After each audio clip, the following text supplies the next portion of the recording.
Well, I mean, as we heard, Mark Rowley said that this was a spontaneous attack where victims were selected at random. He said that throughout the night, specialist detectives have been working on this case, and they've been following several lines of inquiry, including interviewing the suspect's family, hearing witness accounts, and of course looking at intelligence. Now, Mark Rowley was quick to praise the response by his armed officers, who were on the scene within 6 minutes of receiving the call, where they tasered the 19-year-old suspect.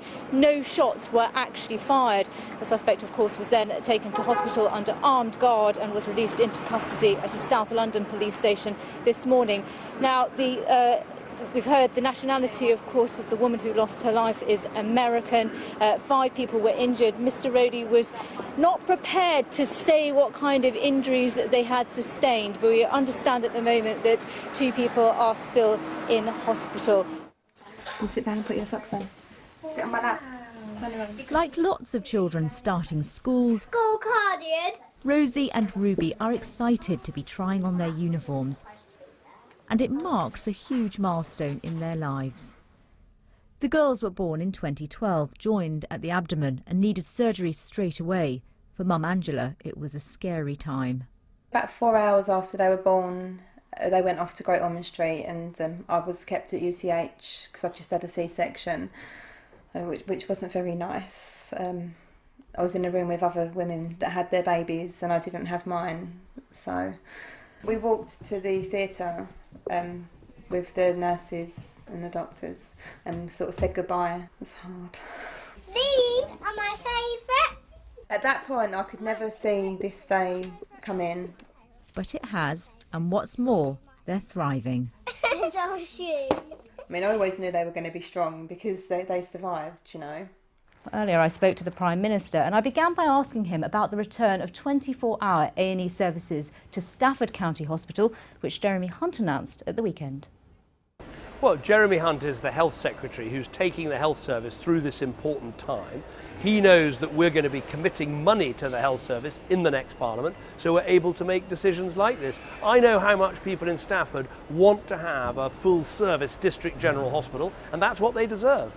You said it would only happen when A&E is clinically safe. So are you going to, if you remain as Prime Minister, provide the staff, the money and the tools to make it clinically safe? What Jeremy Hunt has said is we will do what it takes to make sure people in Stafford have the health service and the district general hospital that they deserve. Oh, Nick, just look at it. The aftermath of yesterday's floods still very evident, and it may look a mess on the pavement, but that is nothing compared to the mess inside some of those houses. I was in one woman's living room earlier today and she just had it replastered, and I kid you not, the water came up to my chest. Extremely scary, and as you can imagine, devastating for many of the residents. This is not the scene you'd normally expect to see. Sonia has been up all night cleaning her house and trying desperately to save what she could. I've got no cooker, I've got no fridge, I've got no washing machine, no dryer, I've got no electric. A horrible few hours, and she says at one point the floodwater was dangerously high. I've never seen anything like this. If my 4-year-old granddaughter was in the house, she would have drowned. That's how bad the water was. My son's 16 and he's stuck upstairs. He couldn't come downstairs. That's how bad the water was. It must have been terrifying. Down the road is her neighbour Motra, who's been up all night too. Can you tell me how you're feeling right now? Really bad, upset, really bad. Because these are all your possessions. I know, yeah. Couldn't do. Well, people like Sonia and Motra, who you saw in my report, are very keen to know how they can get help. Well, Sandwell Council says today it's had housing officers that have been going along this road, checking on residents, doing door-to-door inquiries, and they've told us tonight that 2 homes were so badly affected that the families have been moved into temporary accommodation. Meanwhile, Severn Trent Water Company has apologised to its customers for any sewage flooding. It admits it's the worst thing that can happen.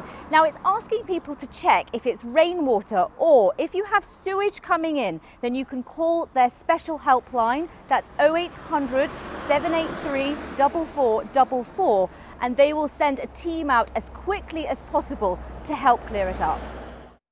The thing is, the police initially said that this was an accident, an accidental drowning, but Fiona McEwen never believed that. I met Fiona McEwen in October 2008, so a few months after her daughter's death, and she vowed then that she would fight for justice for her daughter. She was convinced that her daughter had been murdered, that she'd been raped, that her half-naked body was found on Anjuna Beach, for a start.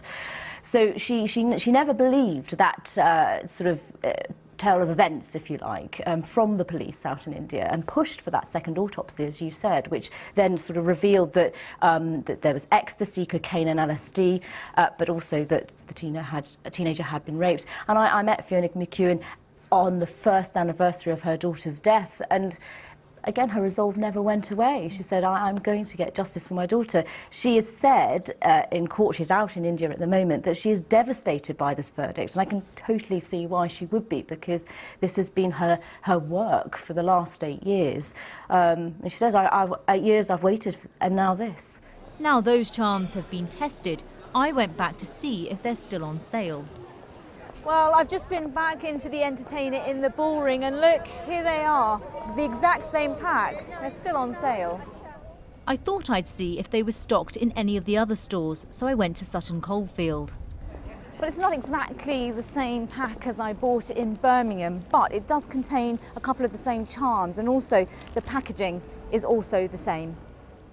After buying the charms, we approached the Entertainer with our findings, and action is now being taken. In a statement, the Entertainer told the BBC, "It was brought to our attention that loom charms purchased from one of our stores may contain phthalates. At the Entertainer, children's safety is our #1 priority, so as a precautionary measure, we have removed all loom charms from sale with immediate effect whilst we conduct a full investigation. Any concerned customers will be offered a full refund or exchange in any of our stores." I've got a bit of a problem. Thing is, I've been invited to a really special party and it's a really big birthday, but I haven't got a card. The thing is, they've got 100 and they've got a 9, but she's 109. At least the welcoming committee was on hand. And it wasn't long before the birthday girl arrived looking pretty in pink. Grace Jones is 109 and today she received her 9th card from the Queen. And it says, "It gives me great pleasure to send my best wishes to you for your 109th birthday." Lovely, yeah. She's the oldest person in Worcestershire and isn't far behind the oldest person in the country, who's 112. I was keen to ask her how she felt about the big 109, but problems with her hearing aid meant I had to write my questions down. A minor blip. I don't feel any different from 60 odd. That's the only trouble. Otherwise, I've no aches, no pain, good appetite, sleep well. That's it. Can you tell me your secret to living a long life? I don't drink, but I have a little drop of whiskey every night. Have done for years. Her daughter Deirdre is herself 77. She can't believe how well her mother is. I know she's my mother, I'm going to tell you the very best of everything, but she is a delight, and people don't just say, "How nice to meet you." They're more inclined now to say it's an honour to meet you. With close friends and family gathered, Grace could enjoy reminiscing. As for the cake, I'm not sure if it was just a Victoria sponge or had been laced with something stronger. Amy Cole, BBC Midlands Today, Broadway.